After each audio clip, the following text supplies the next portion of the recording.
que la cita sea de todo menos aburrida. Ha habido mucha pelea en los primeros kilómetros por coger la escapada después de esa salida neutralizada y tras recorrer el 1,5 kilómetros que tenían por delante los corredores antes del banderazo de salida, que se ha pospuesto un poco por la llegada de Joshua Tarling al pelotón tras un pequeño pinchazo.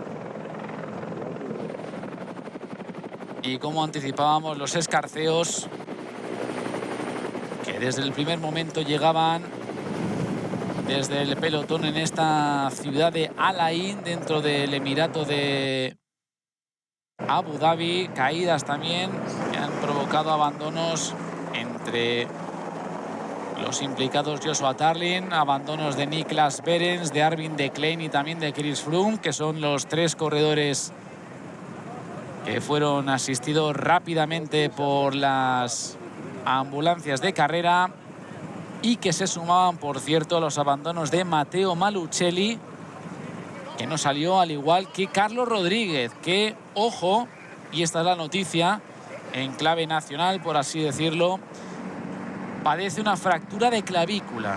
Lo ha anunciado el equipo. Ayer parece que se vio implicado también en la caída de Malucelli en el sprint.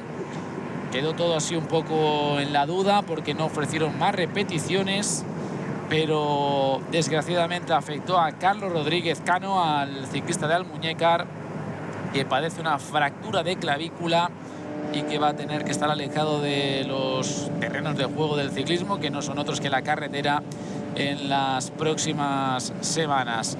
Este era el momento en el que se rompía por completo el pelotón y donde los abanicos hacían acto de presencia. Viento lateral, viento muy fuerte, antes de que llegásemos siquiera al primer tercio de carrera. Se rompía a más de 100 kilómetros de la línea de meta, mucho antes de hecho, y con algunos de los aspirantes a la clasificación general. Estaba muy ávido, estaba muy inteligente. Hombres como Tadej Pogačar, el líder de la clasificación general, que cogía el tren de cabeza de milagro, y luego progresivamente ese segundo grupo que se iba a unir, pero eso sí, de forma parcial.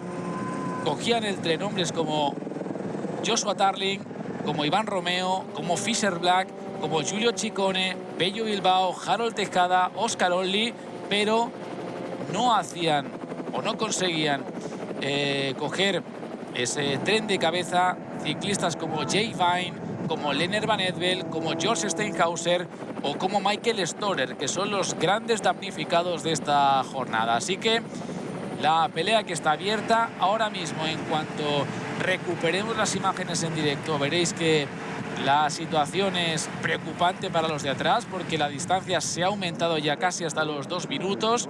Ha estado oscilando entre el 1,5 minutos y esos 2 minutos de los que estamos hablando.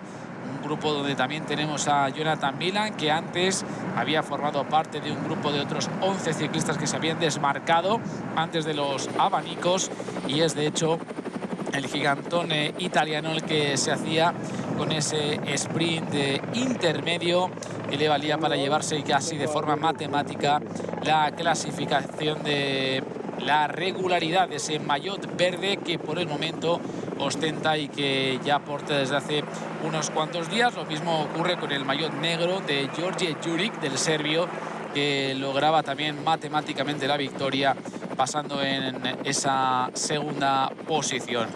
Este era el momento en el que se producía la unión de los grupos, los que se habían marchado con los abanicos en el pelotón y la cabeza de carrera de 11 ciclistas para formar de nuevo una nómina de 43, nada más y nada menos. Lo repasaremos todos, no os preocupéis, porque tendremos aquí entre otros... No lo puedes comparar, pero dio la impresión por los resultados que es que todavía subió un escalón, ¿no?, en su nivel personal. Sí.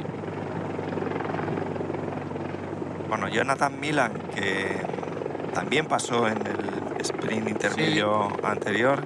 Y Samudio quiere pasar ahí en segunda plaza al menos, o peleárselo con Milan. Ahí está Merlier también, que salta desde atrás.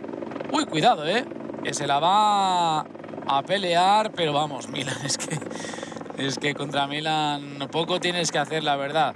Con dar 3 o 4 pedaladas. Ya Se deja ahí Sí, Samudio que fuera de la contienda. ha conseguido sus 5 puntitos ahí, Samudio, pero no, Sí, no puede, ¿no? Porque a Juric, que le han quitado. Los 2 primeros kilómetros tienen el 4,8% y luego los siguientes 7 se mantienen al 8%. Es decir, que es ahí, ¿no? En esa situación. La parte más dura acaba cuando se llevan 8,5 kilómetros de subida, y ahí ya el recorrido vuelve al 4%, 4,6%, con una bajadita justo antes de los... Su compañera de equipo, Silvia Pérsico. Ahí está, y se aparta y arranca Pogačar. Arranca Pogačar, la mejor defensa, es un buen ataque y no ha esperado en absoluto, al igual que en Jebel Jais, a los últimos metros para lanzar su ofensiva. De momento secundada por Giulio Ciccone. Ha salido muy bien, como un resorte el italiano. A ver cuánto aguanta también Oscar Onley. Estaba sufriendo en aquel momento. Y Finn Fischer-Black, que se lo toma con un poquito más de calma, pero buena. Ahí está Onley, van a poder acercarse Pablo Castrillo e Iván Romeo a él, que lo tienen ya alcanzado, y bueno, pues eso indica que Iván Romeo está afianzándose al podio, a ser tercero en la general, ¿no? Porque Ciccone sí que está demostrando que está fuerte y que está a cierta distancia ya son más, casi 20 segundos la diferencia de Ciccone con el grupito. En Jebel Jafit, que seguramente puede cambiar su sobrenombre y llamarlo casi Jebel Tadei, llamadlo como queráis, porque desde luego es un lugar predilecto para él.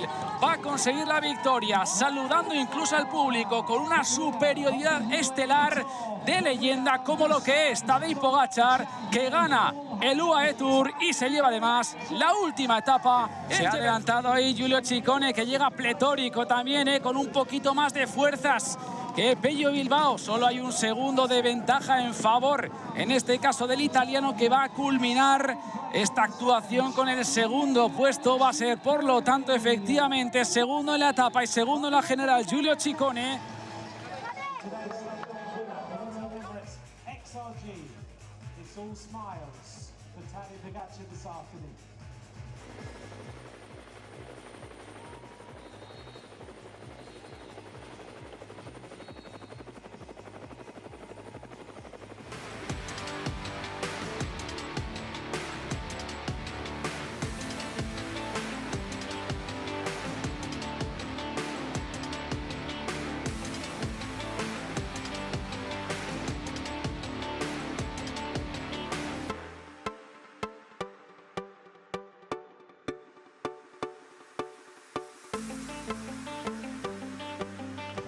Climb by Ramses De Bruyne. Keep bringing these riders across the line. We're going to get set for the podium.